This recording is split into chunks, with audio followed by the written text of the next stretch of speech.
안녕하세요. 살까팔까TV 정기준 원장입니다. 반갑습니다. 다시 월요일이 출발했습니다. 오늘도 시장에서는 많은 이슈 종목들이 있습니다. 그 중에서 여러분들이 궁금하시는 종목들만 뽑아서 오늘도 살까 팔까 분석해 보도록 하겠습니다. 이 종목 살까 팔까 2020년 12월 28일 바로 시작하도록 하겠습니다. 자, 첫 번째 종목은 DB하이텍입니다. DB하이텍 왜 올랐는지, 왜 최근에 시장에서 이슈인지 알아보고 살까요 팔까요? 한번 물어보죠. 먼저 김진웅 선임연구원 나와주세요. 반갑습니다. 네, 어서오세요. 안녕하세요. 자, 24일날 저는 루돌프를 하고 이제 꽃갈모자 쓰고 네. 약간 재밌는 컨셉으로 한다고 했는데 주변 반응은 어떻던가요? 제 꽃갈모자 쓴 게 처음이어가지고. 아, 처음 써보셨어요? 네, 많이 좀 놀랐다고 합니다. 네. 아, 놀랐다고? 네. 그 정도까지인가? 네, 진짜 처음 써봐가지고. 아. 네. 나름 잘 어울리니까요. 아, 네네, 감사합니다. 자, 바로 한번 알아보도록 하죠. 네. DB하이텍인데, DB하이텍이 최근 들어서 많이 올랐어요. 예. 주가 보니까는 어떻게 보면은 추세가 좀 좋지 않은 동향이었거든요. 시장 대비해서 오히려 네. DB하이텍 같은 경우에는 추세는 좀 부진하다가 급작스럽게 이렇게 이달 중순부터 올라섰거든요. 특별하게 이유가 있었나요? 아무래도 파운드리 가격이 좀 높아진 게 제일 대두가 되었는데, 파운드리 가격이라면은 어떤 걸 말씀하시는 거죠? 이제 반도체 위탁 생산 관련된 가격인데, 네. 그래서 아무래도 중국 공급사에 대해서 미국 쪽에서 제재가 좀 이어지자 보니까 파운드리 가격이 좀 상승이 됐던 게 이제 DB하이텍의 상승 요인이라고 볼 수 있겠습니다. 네. 최근에 파운드리 가격이 좋아져서 예. 올랐다. 자, 그러면은 바로 들어가서 살까요, 팔까요? 저는 팔아야 된다고 봅니다. 팔까요? 네.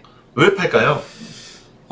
일단은 그 파운드리 가격 상승에 따라서 내년 실적이 개선된다고 했을 때 일단 세 가지를 놓고 볼 수 있습니다. 실적이 내년 예상치보다 잘 나오거나, 아니면 내년 실적 예상치 정도로 나오거나, 아니면 예상치보다 하회할 수가 있는데, 자, 내년 실적보다 상회하지 않는 이상 주가는 오히려 조금 실망 매물이 나오지 않을까라고 판단이 듭니다. 내년 실적 전망을 한번 보고 있거든요. 내년 실적 전망을 보니까는 사실 막 그렇게 높지는 않은 것 같아요. 예. 내년 실적 전망이 올해 워낙 실적이 괜찮게 나왔었고, 내년은 매출액 증가세, 영업이익 증가세가 사실 한 자릿수로 좀 증가세는 줄어드는 모습인데, 이 부분에서 좀 우려가 있나요? 그쵸. 이미 좀 파운드리 관련해서 실적 개선세는 선반영되고 있기 때문에, 주가에. 네, 내년 오히려 그런 예상치보다 실적이 안 나왔다라고 치면은 오히려 주가는 좀 빠질 염려가 더 크지 않나, 가능성은 거기에 좀 더 있다라고 생각이 듭니다. 오히려 지금 실적 예상치도 막 그렇게 높지는 않은데, 예. 그것보다도 안 좋으면은 오히려 주가가 하락할 요인이기 때문에 네. 팔까 의견을 주셨다. 그리고 좀 많이 올라서 부담스럽기도 하네요. 뭐 기술적으로 대충 네, 그쵸. 봤을 때 예. 그런 부분도 포함이 되는 거고. 네네, 맞습니다. 네, 의견 잘 들었습니다. 그럼 바로 이어서 나성민 팀장님 의견도 같이 들어보겠습니다. 안녕하세요. 네, 안녕하세요. 반갑습니다. 자, 나성민 팀장님, 앞서서 우리 김진웅 선임연구원께서는 매도 의견을 주셨어요. 네네. 팔까 의견이죠. 네네. 일단 저는 살까 의견이세요? 의견입니다. 살까. 네네. 많이 올라서 부담스러운데도 살까. 사실 뭐 지금 보면은 2, 3일 정도 급등을 했습니다. 그래서 부담스러운 가격은 맞는데, 네. 일단 트리거가 됐던 내용은 지난주에 파운드리 가격을 20% 정도 올리겠다라고 했습니다. 그런데 지금 또 나오는 뉴스는 20%가 아니라 뭐 전반적인 가격을 40%는 아니지만 부분적으로는 40%까지도 확대할 수 있다라는 내용들이 나왔어요. 그만큼 지금 파운드리, 특히 8인치 그 아날로그 반도체 칩은 쇼티지가 심하다. 그렇기 때문에 내년 전반적으로 가격 상승이 계속해서 이어지면서 주가는 조금 더 올라갈 가능성이 높다 이렇게 판단합니다. 네, 그러면은 오히려 앞서서 우리 김진웅 선임연구원 의견하고는 정반대인 건데, 왜냐하면 실적 관련돼서 오히려 예상한 것보다도 실적이 더 좋을 수도 있다는 의견이신 네. 거죠? 사실 저 예측치들은 사실 인상이 되기 전, 그러니까 내년 인상분은 전혀 반영이 되지 않았기 때문에 사실 내년 20%더 이상 상승이 만약 가격이 일어난다라고 하면 저희가 예상했던 것보다 영업이익은 훨씬 더 많이 나올 가능성이 높고요. 아직은 결정된 사항은 아니지만 시장에서는 캐파를 증설하지 않겠느냐는 내용들도 좀 나오곤 있습니다. 그래서 만약 가격까지 올려갔는데 네. 여기서 캐파까지 늘어난다라고 하면 한 단계 레벨업 될 가능성이 높다 이렇게 생각을 합니다. 예, 그래서 살까 의견을 주셨습니다. 네. 자, 그러면은 지금 이제 수급 측면에서 봤을 때 사실 삼성전자가 한번 점핑을 했잖아요. 네네네. 동부하이텍 같은 경우에는 실제로 삼성전자 점핑한 것보다 또 가파르게 올라온 거예요.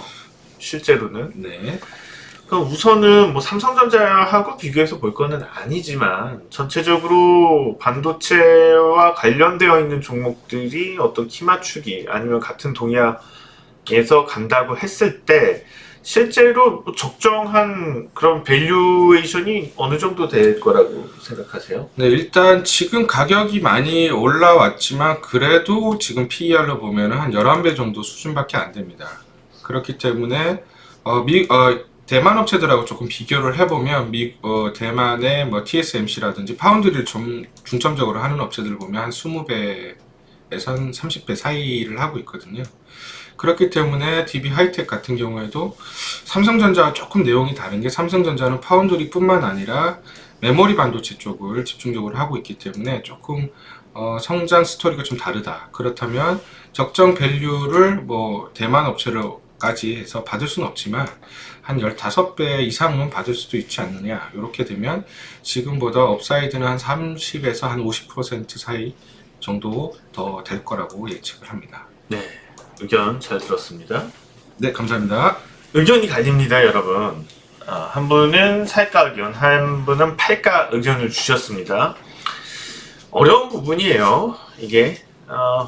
왜냐하면은 둘 다 어떻게 보면은 둘 다 다르지 않은 시각일 수도 있어요.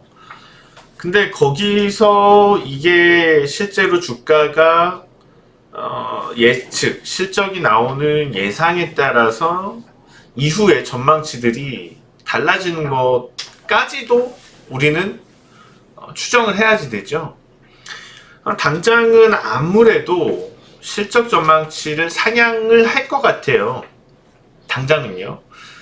그런데 실질적으로 그렇게 예상에 따른 거에서, 왜냐하면 제품 가격이 올라가는 것, 생산 가격이 올라가는 거에 대해서 반영을 할 거고, 그럼 그 기대치는 높아지거든요.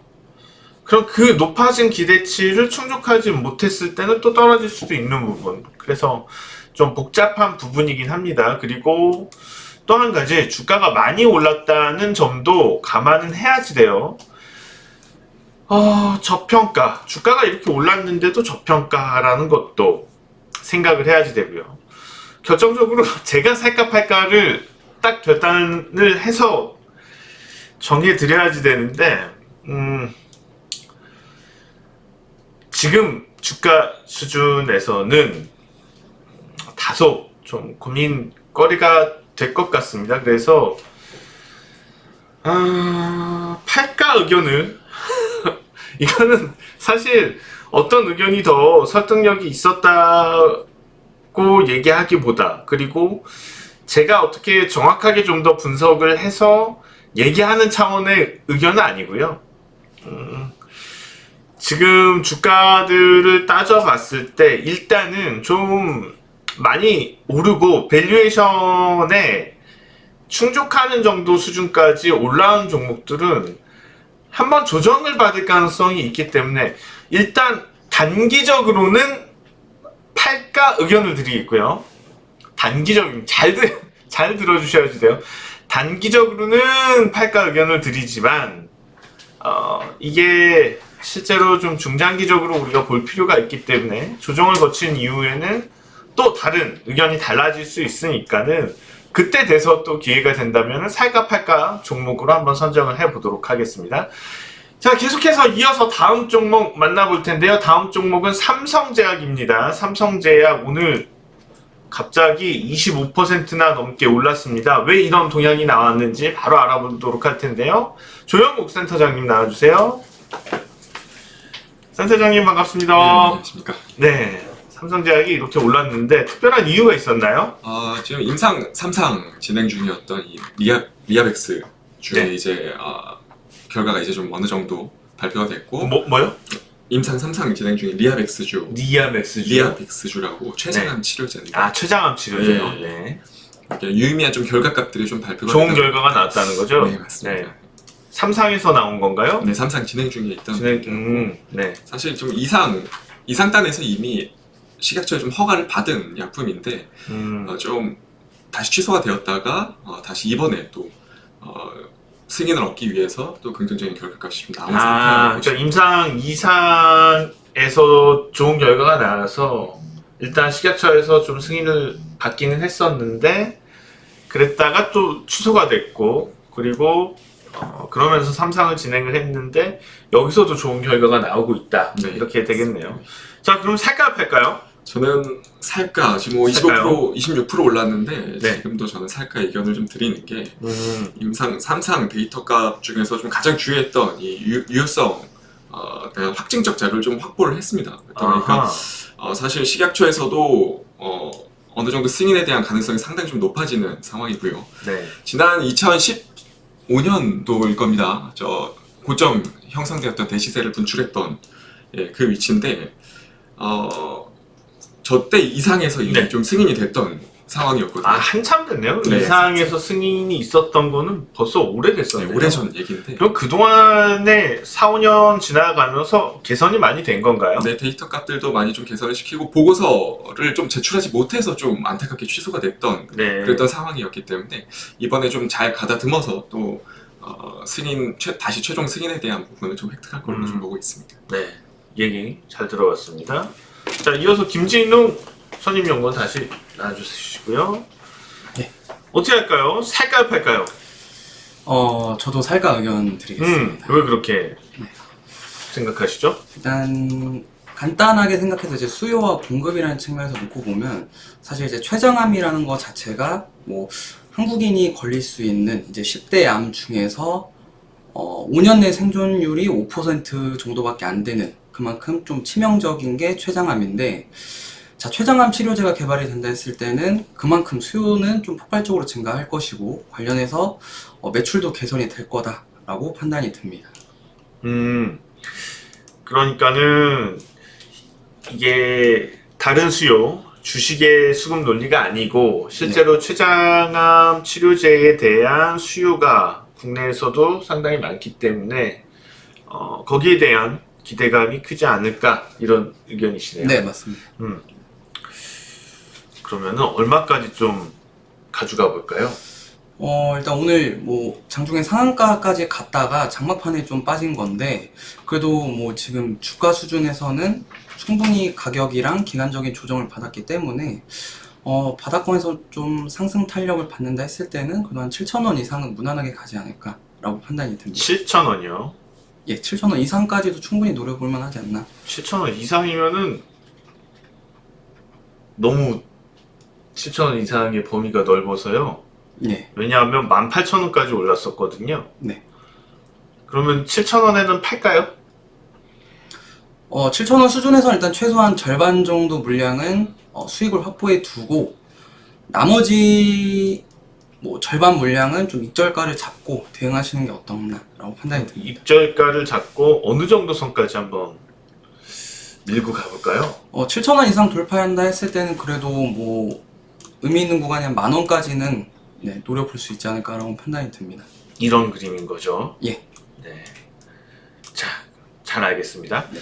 연구원 두 분 모두 살까 의견을 주셨기 때문에 삼성제약 살가로 정해드리도록 하겠습니다.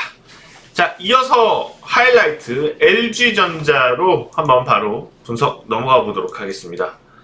자, LG전자는요, 나성민 팀장께서 먼저 나와주시죠. 자, LG전자가 급등하고 하루 쉬고 오늘 다시 막 시세가 많이 나왔어. 장중에 뭐 20% 넘어가고 그랬었는데요. 네네. 살까요, 팔까요? 뭐 저번에 말씀드린 의견 그대로 살까 의견. 아, 살까요?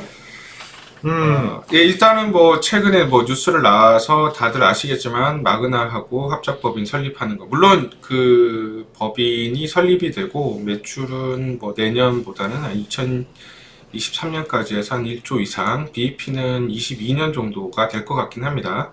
하지만 뭐 전반적으로 지금 유동성이 풍부한 시장이고 또 전기차 그리고 배터리 관련된 업체들이 경기 뭐 그리고 코로나 이후에 성장 가치로 해서 지금 올라가기 때문에 미리 좀 선반영이 된다라고 하면 충분히 제 생각에는 한 15만 원 이상까지도 오버슈팅을 할 거다 이렇게 예측을 합니다. 15만 원까지도 오버슈팅을 한다고 말씀을 주셨는데 네. 사실 오늘 13만 6,500원까지 올랐었어요. 네네. 최근에 이제 9만 원권에서 점핑한 거를 보면은 사실 뭐 15만 원이 그렇게 멀리 있지는 않은 가격이거든요. 그럼 15만 원 이상 올라갈 가격은 별로 없을까요? 일단은 뭐 저는 15만 원 이상까지는 한번 오버슈팅이 나오고 그 다음에 이제 조정이 좀 보이다가 계단식으로 좀 상승을 할 것 같습니다. 계단식 그래서, 상승을 예, 보인다? 상승 탄력은 아무래도 조금 둔화될 가능성이 있다. 아하. 이렇게 생각을 합니다. 그러면은 지금 사상 최고가가 16만 4천 원이에요. 네네네. 16만 4천 원에 대한 주가는 한번 돌파를 해줄까요? 가능성이 아주 없진 않다 이렇게 생각을 합니다. 왜냐하면 지금 예전에 LG전자 같은 경우에는 가전 프리미엄 뭐 그리고 내구재 생산 판매량이 늘어날 때마다 상승을 했었는데 지금은 그거와 다르게 이제 전장 부품 쪽 미래 먹거리에 대해서 지금 이제 밸류를 받고 있기 때문에 사실은 옛날에 PER 10배, 11배에서 움직이는 종목들이 아니라 이제는 15배, 20배에서 움직일 가능성이 있기 때문에 충분히 저 정고점도 돌파할 수 있다 이렇게 생각을 합니다. 그러면 만약에 PR 15배, 20배를 적용을 한다면 실제로 주가는 18만 원, 20만 원을 볼 수도 있겠네요. 네네. 사실 PER에 대한 프리미엄을 얼마나 줄지는 사실 시장에서 결정을 하기 때문에 네. 섣불리 예단하기는 좀 어렵지만 지금 뭐 전장이라든지 배터리 그리고 전기차 관련주들이 PR이 전반적으로 낮은 게 한 40배, 아주 낮은 게 한 20배이기 때문에 사실 요거 LG전자가 전기차 관련주로 이제 변모를 하게 되면 충분히 가능하다 이렇게 생각을 합니다.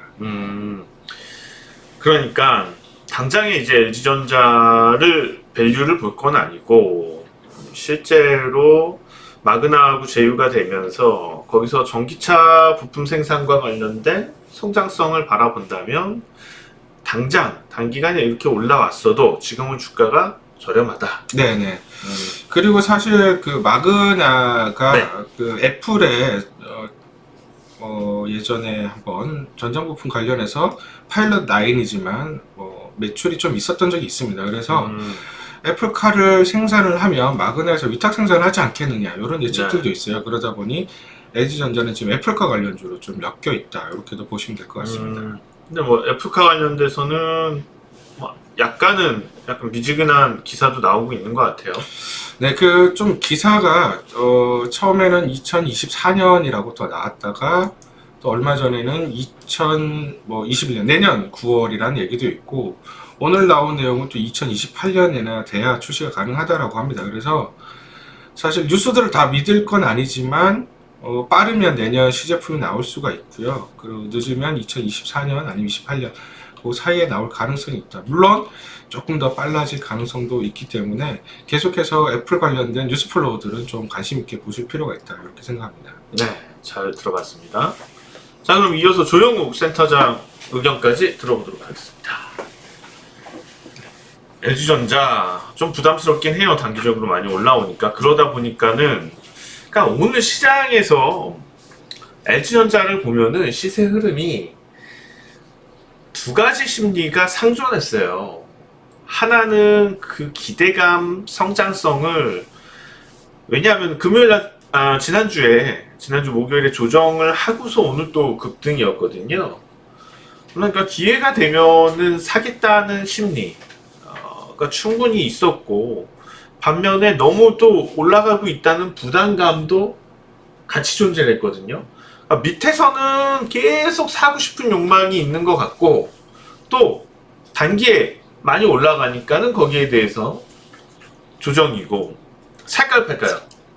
사실 차트나 뭐 수급장 측면만 놓고 보면 부담스러운 위치는 맞는데 저는 지금도 살까 이죠. 살까요? 네. 왜 살까요? 사실 뭐 자세한 건 앞에 이제 말씀해 주셨고 네. 그동안 좀 주가 할인 요인으로 좀 작용해왔던 이 모바일 사업부가 지금 계속 원가 경쟁력 강화에 좀 힘쓰고 있어서 내년부터는 적자 폭이 좀 많이 축소가 될 걸로 예상을 하고 있습니다. 그래서 이미 6월 이후로 추세를 좀 많이 차트적인 부분에 있어서도 돌린 상황이었고요. 이렇게 뭐 적자 사업 부분의 축소 그리고 뭐 추가적인 주가의 할인 요소로 좀 작용해왔던 이 미래 먹거리에 대한 부분, 이 부분도 이번에 비전을 좀 제시를 해주면서 확실히 좀 어느 정도 제거가 됐다고 좀 볼 수 있거든요. 그렇기 때문에 개인적으로는 장기 추세, 그동안 10년 넘게 눌려왔던 이 장기 추세를 이번에 한번 좀 제대로 돌리지 않을까 개인적으로 예상해보고 있습니다. 그러니까 구조조정, 지금 기업 이미지에 대한 어떤 쇄신이 제대로 된다면, 먼저 LG전자의 다소 아쉬운 부분 중에 하나는 핸드셋 부분인데, 이 부분에서 적자가 나는 해가 항상 많다 보니까, 그렇지만 이 부분에서 좀 원가 경쟁력을 높여서 오히려 흑자 전환할 수도 있는 분위기고, 그러면은 사실 주가의 발목을 잡는 요인이 사라진 상태에서 성장 동력이라고 할 수 있는 전기차 사업에 손을 댔으니 아무래도 주가는 오르지 않을까. 그래서 살까 의견. 맞습니다. 알겠습니다. 잘 들어봤습니다. 자, 그러면은 LG전자도 두 분 다 의견이 살까 의견입니다. 살까 의견이기 때문에 제가 뭐 특별히 의견을 드릴 건 없을 것 같고요. 실제로 LG전자에 대해서는 전체적인 글로벌 시장의 트렌드를 좀 봐야지 될 것 같아요. 우선 정해져 있는 PER은 깨지기 마련이고요. 뭔가 미래 성장 가치가 반영이 되는 데 있어서는 유동성이 물밀듯이 들어오거든요. 그 이유는 유동성이 많은 상태에서 지금은 무언가 리스크 자산에 대한, 그러니까 주식이죠, 대표적으로. 그 주식에 대한 수요가 많은데, 그 주식에 대한 수요가 많은 상황에서도 안정성을 따진단 말이에요. 그럼 우량주가 될 거고, 우량주 중에서도 또 성장 동력을 가지고 있는 그런 기업의 주가는 PER을 신경 쓰지 않고 끌어올리는 경향이 있습니다. 그렇기 때문에 저 역시도 LG전자에 대해서는 좀 살까 의견이기 때문에 마무리는 살까 의견으로 정해드리도록 하겠습니다. 자, 오늘은 여기서 마치시겠고요. 내일 다시 찾아뵙겠습니다. 고맙습니다.